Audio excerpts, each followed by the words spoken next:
نحمده ونستعينه ونستغفره ونعوذ بالله من شرور أنفسنا ومن سيئات أعمالنا من يهد الله فلا مضل له ومن يضلل فلا هادي له أشهد أن لا إله إلا الله خالق العباد وأشهد أن محمدا عبده ورسوله لا نبي بعده أما بعد فقد قال الله تعالى يا أيها الذين آمنوا اتقوا الله وقولوا قولا سديدا يصلح لكم أعمالكم ويغفر لكم ذنوبكم ومن يطع الله ورسوله فقد فاز فوزا عظيما صدق الله العظيم.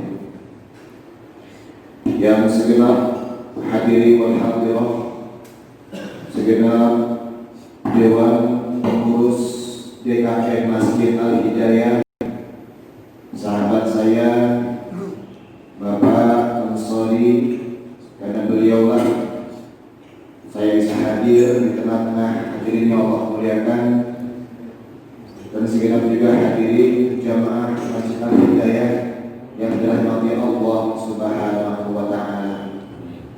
Pada pagi hari yang amat mulia ini, pada subuh, kita masih Allah berikan kesempatan nikmat umur, nikmat sehat walafiat, sehingga pada pagi hari ini barangkali boleh jadi sahabat-sahabat kita, tanda-tanda kita yang saat ini belum bisa hadir di masjid yang mulia ini, kita doakan mudah-mudahan mereka sehat walafiat, mereka bisa kembali bisa hadir bersama-sama kita untuk memakmurkan masjid dan rumah Allah ini. Dan mudah-mudahan hadirin bapak-bapak jamaah sekalian yang hadir pada subuh hari ini, Allah catat dan Allah menyaksikan pertemuan kita pada pagi hari ini, dan kiranya amal ibadah kita Allah lipat gandakan. Amin ya rabbal alamin. Bapak Ibu jamaah yang sama-sama Allah muliakan, sebelum kita mulai kajian kita pada pagi hari ini, perkenalkan dulu ujung-ujung saya ada di sini. Ini orang mana ini ada di sini tiba-tiba? Ya, kemarin kebetulan saya ini ketua peribadatan atau DKM Masjid Jami'ah Rahmah. Tahu Bapak ya, Jami'ah Rahmah yang ada di sekitar Permoa. Kemudian suatu ketika dihubungi oleh namanya Sisan, seperti itu dihubungi oleh beliau untuk mengisi kajian Ahad pagi. Tapi alangkah kebetulan qadarullah juga datang saudara Ansori, ya, kawan sahabat saya ke masjid. Ya, tiba-tiba pagi harinya saudara Insan menghubungi saya, sore harinya silaturahmi, ya, sahabat saya Pak Ansori ini ke Rahmah. Alhamdulillah bisa connect seperti itu. Maka saya bersyukur dan saya sangat terhormat dan bangga bisa hadir di tengah-tengah Bapak Ibu yang sangat luar biasa ini. Dan mudah-mudahan sekali lagi pertemuan kita, silaturahmi kita ini kiranya membawa keberkahan buat kita semua. Amin. Bapak Ibu yang Allah Subhanahu wa Ta'ala, dalam surah Yasin kita disuruh tafakur, disuruh merenung terhadap peristiwa alam yang terjadi dalam kehidupan kita, terhadap peristiwa apapun yang terjadi dalam kehidupan kita. Kita diminta Allah untuk bertafakur. Jadi tafakur itu tidak mesti kita ke laut, tafakur itu tidak mesti kita ke puncak, lihat gunung, lihat lautan. Tafakur di rumah pun, di masjid pun, di sekitar rumah kita pun kita bisa bertafakur, merenungkan peristiwa yang Allah berikan kepada kita dalam kehidupan kita, sehingga setelah tafakur selesai timbul keyakinan dan timbul peningkatan iman kepada Allah Subhanahu wa Ta'ala. Beberapa bulan belakangan ini, bahkan sampai 8 bulan belakang ini kita dihebohkan dengan wabah COVID-19 atau corona. Awal mulanya luar biasa dan berdampak sistemik, berdampak sangat luas dalam kehidupan umat manusia, meluluh lantahkan sendi-sendi kehidupan manusia, tidak normalkan kehidupan manusia. PHK di mana-mana, pemecatan hubungan kerja karyawan semakin bertambah, produksi tidak meningkat, kemudian PHK timbul, bahkan sampai menyentuh ke pendidikan. Sekolah ini sudah hampir 5 bulan, kampus-kampus juga ditutup dikarenakan tidak diperbolehkan aktivitas di sekolah karena adanya corona. Bahkan menimbulkan juga berefek kepada rumah-rumah ibadah. Nah, Arafah itu ditutup sejak bulan Maret, ya, ditutup sejak bulan Maret dan baru dibuka kemarin akhir bulan Mei. Alhamdulillah tadi saya dengar dari saudara Ansori, masjid ini terus dibuka. Alhamdulillah. Meskipun saya juga kemarin menjelang Idul Fitri didatengin sama PM, sama polisi militer angkatan laut ke rumah saya. Wah, ada apa ini? Bapak ketua DKM? Ya. Ada apa Pak? Kok datang ke rumah saya? Pak, tolong masjidnya diatur, jangan sampai nanti ada kerumunan massa seperti itu. Sampai timbulnya seperti itu, rumah-rumah ibadah dibatasi ibadah-ibadah kita. Bahkan lebih jauh lagi, sekarang ini pembatalan ibadah haji, jamaah haji dari seluruh dunia tidak diperbolehkan untuk melaksanakan haji pada tahun ini dikarenakan COVID-19. Saudi hanya menyatakan haji untuk penduduk lokal di sana saja. Lebih kurang 10 ribuan orang dibatasi untuk haji pada tahun ini. Tidak bisa masuk ke Mekah dan Madinah. Maka saudara kita yang saat ini sedang akan berangkat terpaksa menunda ibadah haji mereka. Bayangkan mereka sudah menunggu, sudah bertahun-tahun, sudah di atas 10 tahun, 11 tahun menunggu itu tapi diundur. Dan ini merupakan adalah wabah akibat corona. Berdampak yang sangat sistemik dalam kehidupan manusia. Jangan menyalahkan adanya virus ini. Jangan menyalahkan Allah mendatangkan virus ini. Paling tidak sebagai seorang mukmin, kita tahu apa hikmah yang Allah berikan dalam mengirimkan virus itu kepada kita semuanya. Itu yang paling penting. Apa hikmahnya? Yang pertama, tentunya musibah. Bicara masalah musibah. Musibah itu dalam bahasa Arabnya adalah sesuatu yang menimpa kita itu musibah. Dari bahasa Arabnya asaba yusibu musibatan, sesuatu yang menimpa kita itu musibah. Saya bertemu dengan bapak ibu setelah musibah, sesuatu yang menimpa kita. Jangan musibah itu kemudian kita artikan sesuatu yang tidak mengenakan. Ketika kita Allah berikan kepada kita nikmat yang luar biasa, nikmat kesenangan, nikmat materi yang banyak, nikmat keturunan, nikmat anak cucu, itulah musibah juga buat kita. Sesuatu yang Allah berikan kepada kita. Allah berikan kita kesedihan, kesulitan, kemiskinan, dan lain sebagainya yang tidak seperti mengenakan. Itulah musibah buat kita. Ini musibah itu tidak hanya yang sifatnya enak, yang tidak yang enak pun yang Allah berikan kepada kita, itulah musibah yang Allah sampaikan kepada kita. Saya pun, kita pun yang kumpul pada hari ini, berkumpul kita pada pagi itu musibah yang Allah berikan kepada kita, sesuatu yang menimpakan dalam kehidupan kita.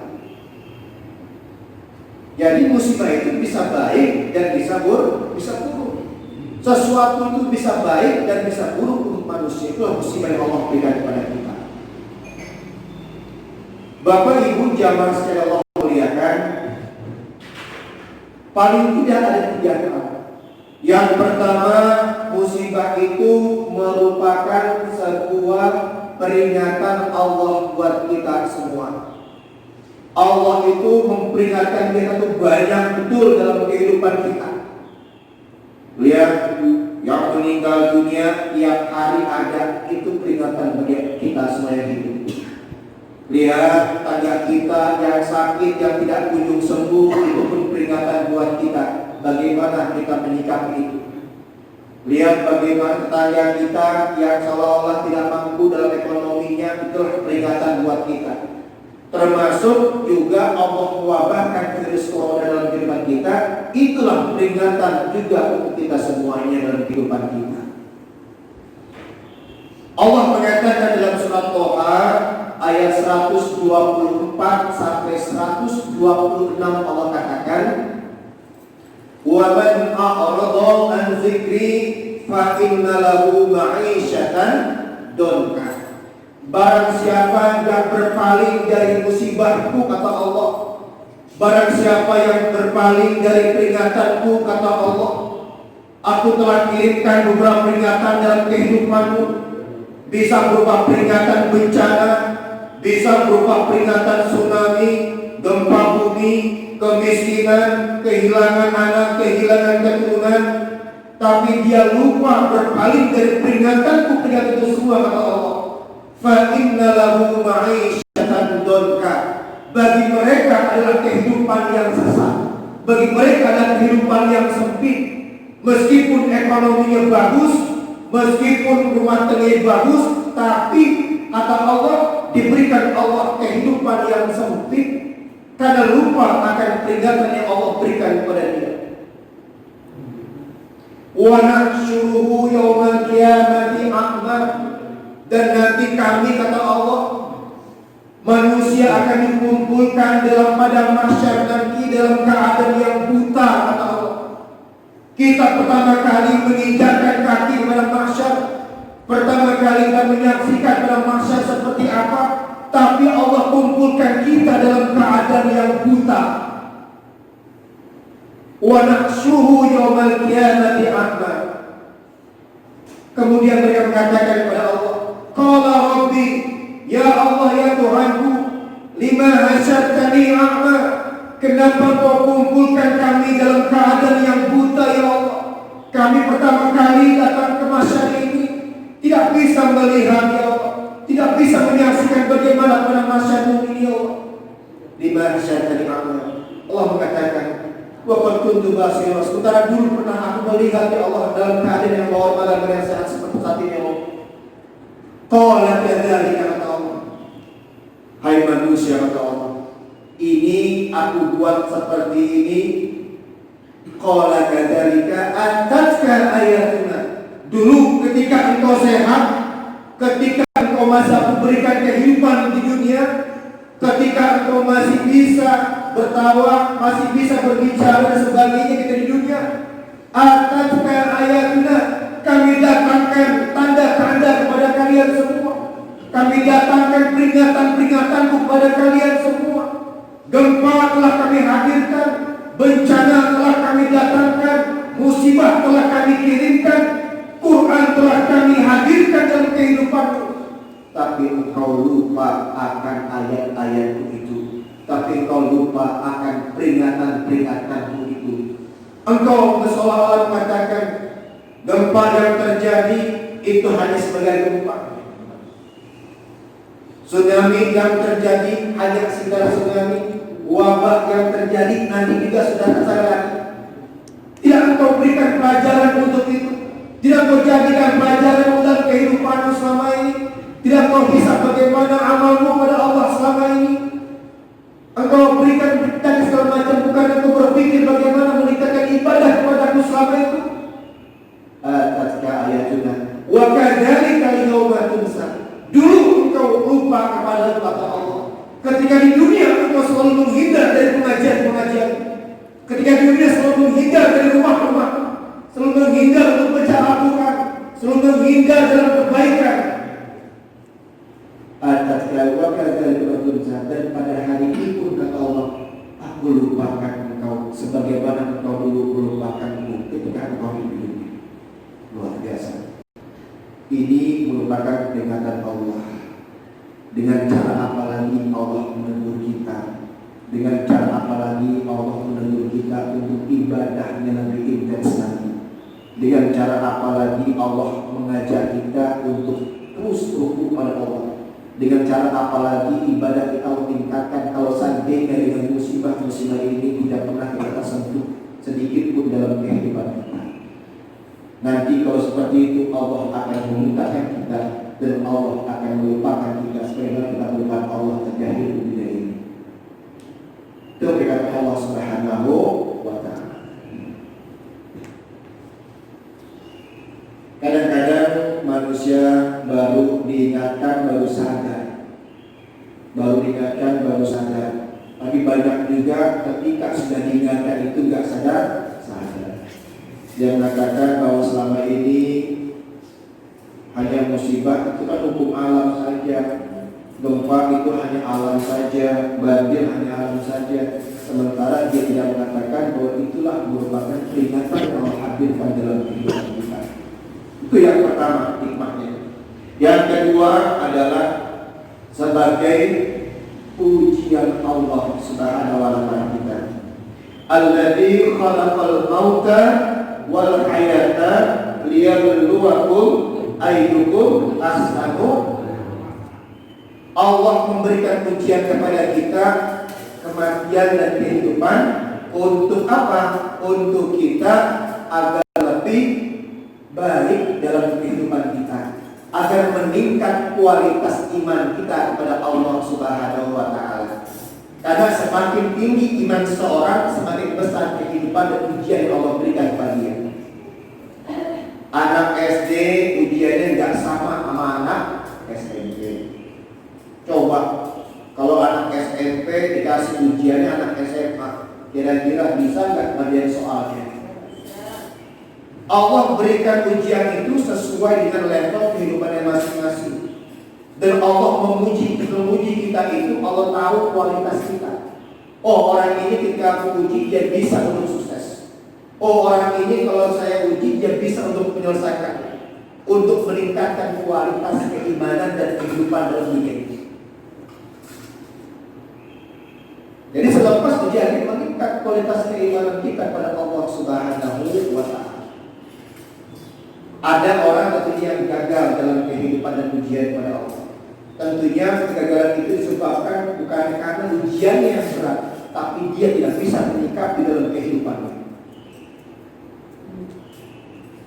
Kita saksikan banyak sekarang gara-gara ekonomi sulit, ya terjadilah namanya percecokan di rumah tangga, bunuh diri, lompat dari gedung karena stres ditinggal oleh istrinya atau suaminya, atau karena himpitan ekonomi, hutang sebagainya. Itu kan tidak bisa diabadi. Allah sangat kejam beri ujian kepada dia. Tidak, yang kejam bukan Allah, tapi dia tidak bisa untuk menyelesaikan yang Allah berikan masalah pada dia. Untuk meningkatkan keimanan kita kepada Allah Subhanahu wa Ta'ala. Yang ketiga, Allah uji umat Islam, umat manusia itu adalah untuk sebagai apa kira-kira? Memberikan pelajaran, memberikan kita pelajaran yang sangat berharga. Kita lihat bagaimana saat ini ketika Allah uji, oh ada hikmah di balik ujian tersebut. Karena sesuatu Allah datangkan kepada kita tidak sia-sia dalam kehidupan kita. Semuanya mempunyai manfaat yang sangat luar biasa dalam kehidupan kita. Wa ma khalaqtul jinna wal insa illa liya'budun. Allah ciptakan jin dan manusia itu hanya untuk beribadah kepada Allah. Tentunya Pak mengambil hikmah untuk ibadah kepada Allah Subhanahu wa Ta'ala. Nah, sekarang bagaimana menyikapinya yang paling penting? Menyikapinya paling penting. Katanya Allah memuji manusia sesuai dengan kemampuannya. Tapi Pak, saya anaknya 4, pekerjaannya maaf, hanya misalnya kerja kasar, tidak bisa untuk membiayai anak-anak saya yang sekolah, yang rumah tangga harian, macam ini ujian yang berat dari Allah. Yang pertama apa menyikapinya? Tentunya yang menyikapinya kata Allah dalam Al-Quran, ya ayyuhalladzina amanus ta'inu bis-sabri was-salat. Cara menyikapi ujian seorang muslim, seorang mukmin adalah dengan cara bersabar dan meningkatkan sholat. Apa sabar itu? Orang yang sabar adalah orang yang mengembalikan sesuatunya kepada Allah Subhanahu wa Ta'ala. Orang yang sabar adalah orang yang selalu mengembalikan setiap yang Allah berikan kepada kita ini kepada Allah Subhanahu wa Ta'ala. Inna lillahi wa inna ilaihi raji'un. Sesungguhnya kami ini milikmu ya Allah. Harta yang saya miliki saat ini adalah milikmu. Anak cucu keturunan yang saya miliki adalah milikmu ya Allah. Kedudukan, pangkat, jabatan dalam kantor, dalam pekerjaan adalah milikmu ya Allah. Dan seketika amanah-amanah itu, harta kita akan lepas dari kita. Jabatan kita akan lepas dari kita. Tidak mungkin kita menjabat seumur hidup dalam kehidupan kita. Seorang manajer berapa tahun sih dia akan menjabat sebagai seorang manajer, dan dia akan lepas 2 tahun kemudian. Kedudukan dia sebagai direktur akan dilepas dalam 2 tahun kemudian. Kenapa demikian?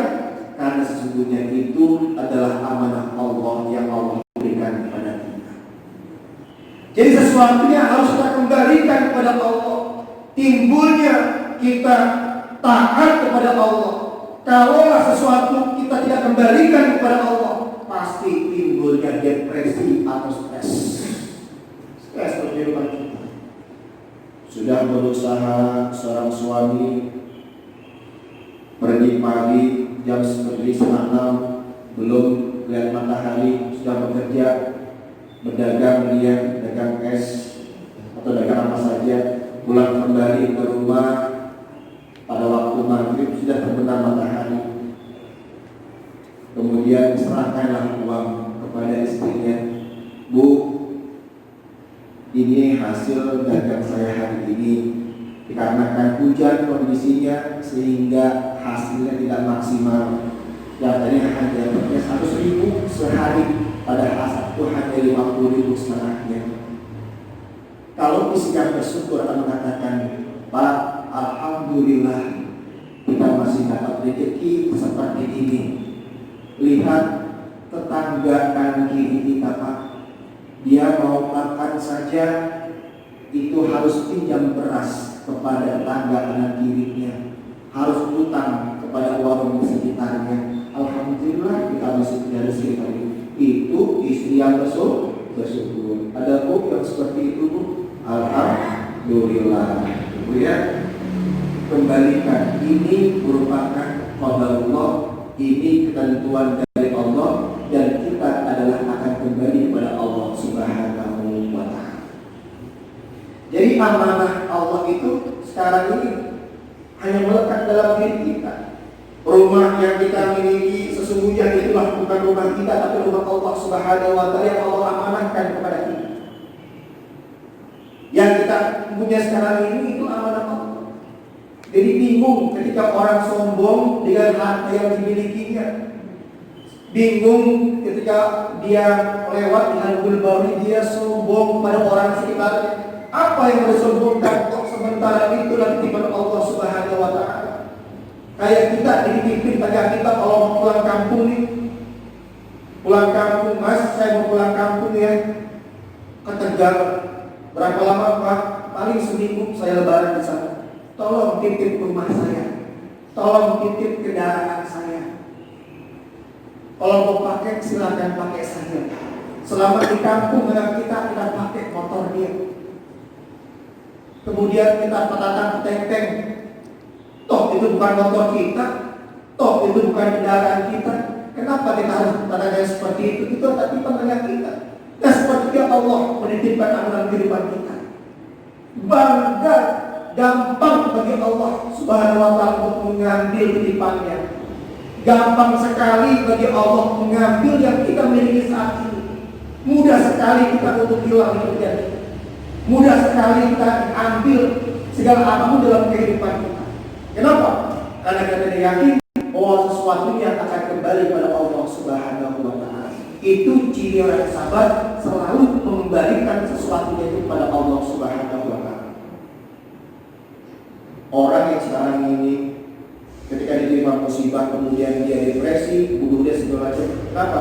Karena dia tidak mengembalikan apapun kepada Allah Subhanahu wa Ta'ala. Kalau itu kembalikan, selesai urusan kita. Tidak perlu seperti itu. Ini amanah Allah. Saya nggak bangga dengan ini semuanya. Itu yang pertama. Yang kedua, caranya apa? Tingkatkan sholat. Sobri wassalat. Tingkatkan sholat. Al-Ma'arij mengatakan, innal insana khuliqa halu'an. Sesungguhnya manusia itu Allah ciptakan itu dalam keadaan yang selalu berkeluh kesah. Itu sudah kodrat Allah pada manusia. Sudah Allah tentukan pada kita ini selalu berkeluh kesah. Sedikit keluh, itu sudah Allah tanamkan dalam kehidupan kita. Idza massahu syarru jazu'an, apabila ditimpakan kesulitan ekonomi, apalagi dia keluh kesah, kesulitan dalam rumah tangga, keluh kesah, kesulitan dalam mendidik anak, keluh kesah, itu sudah Allah berikan kepada kita semuanya. Wa idza massahul khairu manua, tetapi ketika Allah berikan dia rezeki, ketika Allah berikan dia kesenangan, ketika Allah berikan dia kebahagiaan, materi, kekayaan sebagainya, manua, dia bakhil, dia kikir, dia pelit, buntut kasir, pantat budi. Kenapa? Itu sudah manusia. Siapa kecuali illal musallin, kecuali orang-orang yang sholat, orang-orang yang mendirikan sholat. Alladzina hum ala sholatihim daimun. Orang-orang yang seperti apa? Orang-orang yang selalu sholat yang terus menerus dalam sholatnya. Ketika ditimpa Allah musibah, dia sholat. Ketika ditimpa dengan kesenangan, dia sholat. Ketika ditimpa dengan rizki yang luas, dia sholat. Ketika ditimpa dengan kesulitan, dia sholat. Dan sholat dia terus menerus dalam kehidupannya. Kadang-kadang, mohon maaf, kita ingat kepada Allah manakala kesulitan menimpa dalam kehidupan kita. Kita rajin tahajud tiap malam. Ada yang kita inginkan. Kita rajin sholat jamaah tiap hari. Ada sesuatu yang kita butuhkan. Tapi ketika sesuatu itu yang kita butuhkan tercapai dalam kehidupan kita, sudah kita penuhi dalam kehidupan kita, sholat kadang-kadang di akhir waktu, pengajian mungkin seperti ini dianggap, kemudian sholat tahajud yang tadinya dilakukan rajin, dia mulai tinggalkan. Duha yang tadinya mulai rajin tiap pagi, dia mulai tinggalkan. Kenapa? Tidak ada ilmu. Dia butuh Allah ketika ditimpa kesulitan. Manakala dia butuh Allah dalam keadaan yang bahagia, sejahtera, dia tinggalkan Allah dalam kesejahteraan dan kebahagiaannya. Itu namanya tidak ada ilmu. Orang yang sukses dalam memanage sebuah musibah yang Allah berikan, ujian Allah berikan, adalah orang yang senantiasa sholat dalam kehidupannya, baik senang maupun susah, baik derita maupun bahagia. Kenapa demikian?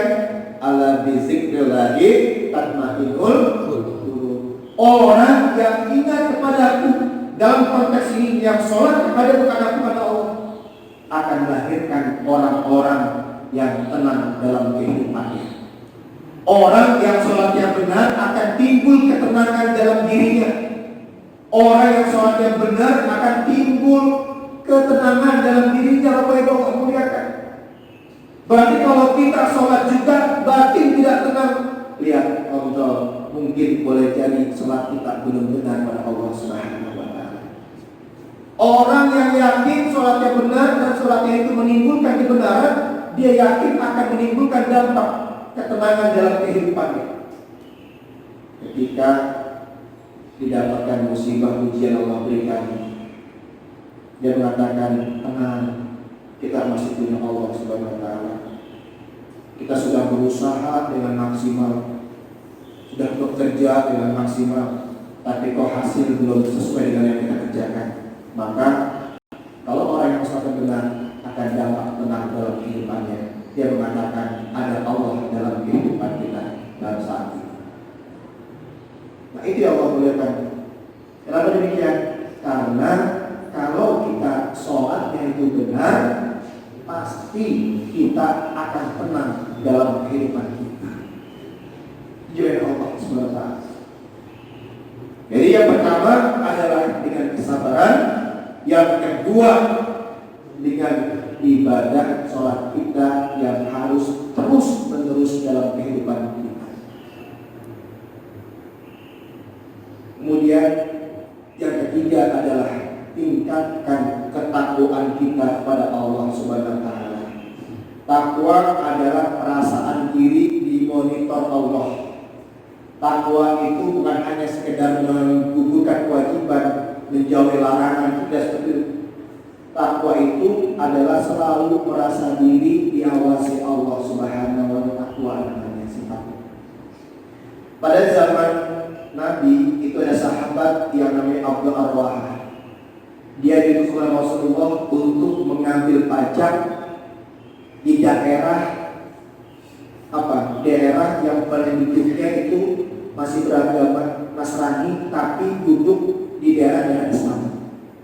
Jadi agama Nasrani namanya Khaybar di Madinah. Nah itu Rasulullah menyuruh Abdul Arwah untuk mengambil jizyah, pajak penduduk Khaybar yang masih beragama Nasrani tapi masuk ke wilayah Islam.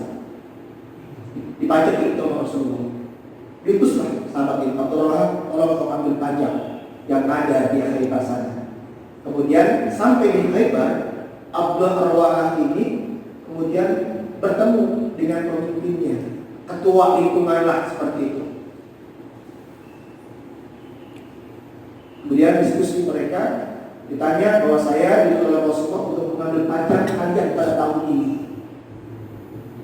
Kemudian sang ketua mengatakan kepada Abdul Arwah, Pak, Tuan tolong sampaikan kepada Rasulullah bahwa hasil panen kurma tahun ini pada daerah kami ini tidak sebanding tahun lalu.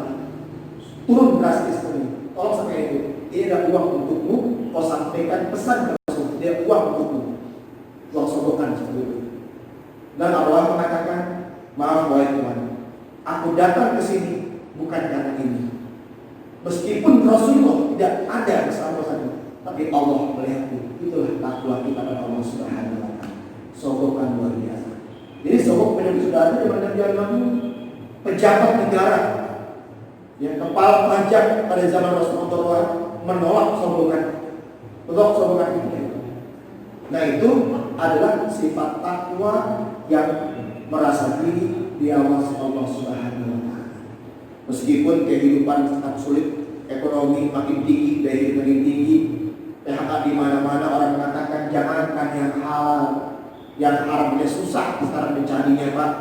Janganlah kita kemudian menghalalkan yang haram dan mengharamkan yang halal seperti itu. Untuk dikarenakan dalilnya adalah karena sulit ekonomi sebagainya. Ingatlah, wa may yattaqillah yaj'al lahu makhraja. Barang siapa yang bertakwa, merasa diri diawasi Allah, Allah hadir dalam kantornya, Allah hadir dalam masjidnya, Allah hadir dalam pasar-pasar kita, Allah memantau aktivitas ibadah-ibadah dan pekerjaan kita. Tidak usah engkau membolak-balikan kwitansi, tidak usah engkau markup harga dan sebagainya. Ya ja'allahu makhraja.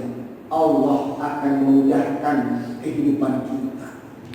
Allah akan memudahkan kehidupan. Wa yarzuqhu min haitsu la yahtasib. Orang yang selalu seperti itu, wa yarzuqhu min haitsu la yahtasib. Allah akan berikan rezeki dari jalan yang tidak disangka-sangka dan jalan yang tidak diduga-duga sendiri. Bisa Bapak Ibu? Insya Allah. Kadang-kadang kita bisa, tapi istri nggak bisa. Mas, kita udah lama nih, kok kehidupan gini-gini aja ya. Padahal kita lihat tuh baru kerja baru, sudah punya mobil baru, rumahnya tingkat lagi, kok kita udah bertahun-tahun kerja gini, udahlah, atau jujur di kantor, di mana guys, seperti itu, godaan datang dari rumah tangga. Kalau orang yang bertakwa, tidak wahai ibu, tidak wahai anak, wa may yattaqillah yaj'al lahu makhraja.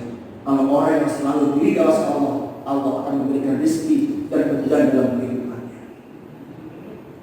Jangan bilang orang yang punya rumah bagus, yang punya mobil bagus, tenang dalam kehidupannya. Kita tidak tahu di mana ada orang. Boleh jadi orang yang sekarang Allah berikan, Allah lebihkan nikmati dan harta mereka dan sebagainya. Boleh jadi kehidupan yang lebih hancur dari kita semua. Boleh jadi rumah tangganya lebih tidak tenang dari kita dibandingkan kita yang Allah berikan di segala-galanya. Jadi itu, inilah yang Allah katakan, janji Allah seperti itu. Maka menghadapi musibah ini, apa pesannya adalah tingkatkan ketakwaan kita pada Allah. Tingkatkan rasa diri diawasi Allah Subhanahu wa Ta'ala. Tingkatkan itu. Tidak perlu kita kemudian memakap harga dalam kantor yang tadinya besi ukuran sekian, harganya sekian, ditingkatkan laporan sekian ke kantor, ada untung sebagian, tidak perlu seperti itu. Karena Allah tidak tidur, Allah melihat kita. Jangan biarkan kita membawa harta-harta haram ke rumah-rumah kita. Jangan biarkan kita membawa harta-harta syubhat dalam kehidupan rumah tangga kita. Sudikah kita, tegakah kita memberikan makan anak istri kita dari jalan yang seperti itu? Relakah kita anak-anak kita memakan harta dari harta yang seperti itu?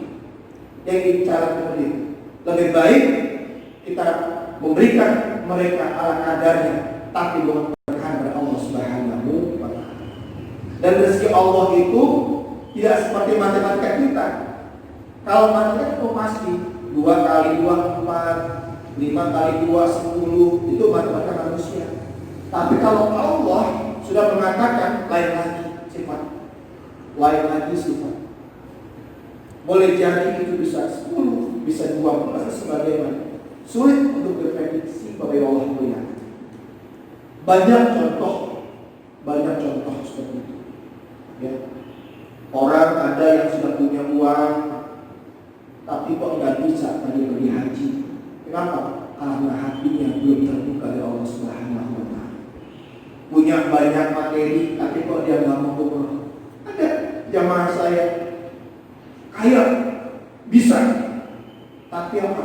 Saya tawarkan umroh, nggak mau Pak Ustaz. Saya belum siap. Kapan lagi siapnya Pak?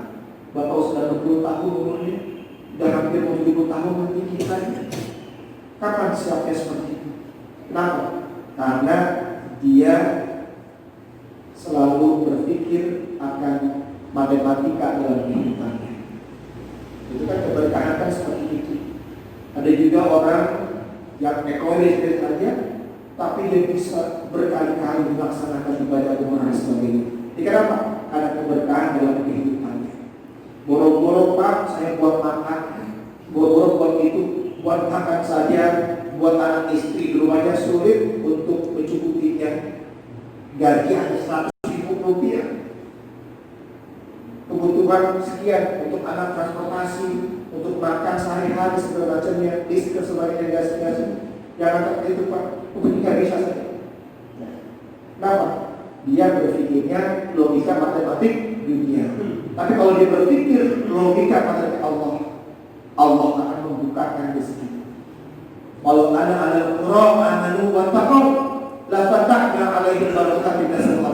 Kalau seandainya penduduk dunia ini, penduduk bumi ini beriman pada Allah dengan murni iman dengan Allah dan bertakwa dalam kehidupannya, selalu diawasi Allah Subhanahu wa Ta'ala, la fatahna alaihim barakatin minas sama. Allah akan bukakan pintu-pintu keberkahan dari langit dan dari bumi untuk orang tersebut. Jadi Allah seperti itu. Dibukakan keberkahan pintu kita dalam kehidupan kita. Rezeki luas, tapi berkah untuk bisa wisata, bisa membangun rumah, berkah dalam kehidupannya. Ada orang yang Allah berikan rezeki yang banyak, tapi nggak berkah. Banyak rezeki banyak, tapi anak sering sakit. Rezeki banyak tapi anak dan narkoba. Rezeki banyak tapi istrinya selingkuh. Kenapa? Itulah keberkahan dalam kehidupan kita. Allah bukakan pintu-pintu keberkahan kalau seandainya kita beriman kepada Allah dengan segenap iman dan bertakwa kepada Allah dengan segenap takwa kepada Allah Subhanahu wa taala. Pintu-pintu keberkahan rezeki di dunia dan di langit akan membukakan untuk kita semuanya. Nah, ini kadang-kadang kita kurang yakin pada Allah Subhanahu wa taala. Dari itu paling pokok adalah kita kembalikan sesuatunya itu setelah kita berikhtiar dan bertawakal kepada Allah, kita kembalikan kepada Allah Subhanahu wa taala. Kita sudah didik anak-anak kita nih, ya, sudah didik, sudah ngaji segala macam, tapi anak kita terbandel, dimbander, dinakal. Ya, sudah kita kerahkan kemampuan kita sebagai orang tua, tapi anak kita kembalikan kepada Allah Subhanahu wa taala.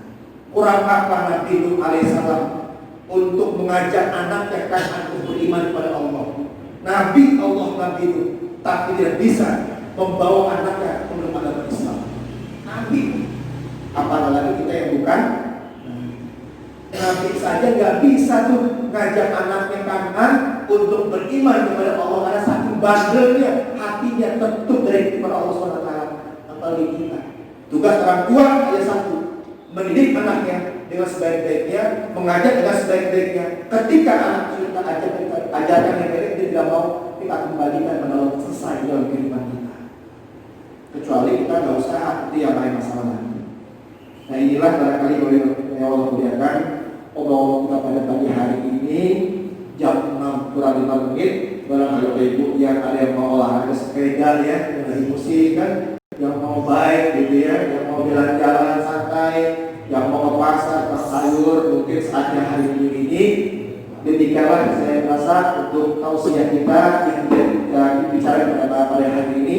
Insya Allah ya, kita akan bertemu kembali dalam keadaan sehat wal afiat, bersilaturahmi ya, karena kata Allah, kata Rasulullah, barang siapa yang mencari ilmu, man salaka tariqan yaltamisu bihi sawal jannah. Barang siapa yang berada di jalan menuntut ilmu, maka Allah mudahkan jalan ke surga dengan Allah Subhanahu wa taala. Tafakkur sa'atin khairu min ibadah sanatin. Kita bertafakur majlis ilmu ini seperti ini. Satu detik kita hadir karena Allah, bukan karena saudara Anas Ansori ini. Kita hadir kajian seperti ini. Satu detik Allah hargai, Rasulullah hargai berapa? Sama dengan dia melaksanakan ibadah setahun penuh. Alhamdulillah. Hari kita mulai jam 5, saya jam 60 menit kita hadir. Karena Allah kita di sini. 60 menit kali 60 kali 60 berapa tuh? Berapa ibadah, berapa puluh tahun kita ibadah kepada Allah kalau kita kalikan seperti itu. Mudah-mudahan Allah memberikan kesehatan yang prima, Allah panjangkan umur kita, Allah memberikan rezeki kita, Allah memberikan keberkahan dalam kehidupan kita, Allah sehatkan anak cucu kita, Allah kumpulkan semua kita suci Allah SWT. Amin ya rabbal alamin. Kurang lebih yang sebesar-besarnya. Assalamualaikum warahmatullahi wabarakatuh. Demikian dan sekian kami ucapkan terima kasih kepada beliau ada sesuatu juga. Nanti bisa langsung WA aja kami kalau mau ada pertanyaan, nanti ada nomor WA-nya. Ya, langsung kita tutup dengan doa kafaratul majlis. Subhanakallahumma wa bihamdika asyhadu an la ilaha illa anta astaghfiruka wa atubu ilaik. Alhamdulillah. Assalamualaikum warahmatullahi wabarakatuh. Ya, buat bapak-bapak, ibu-ibu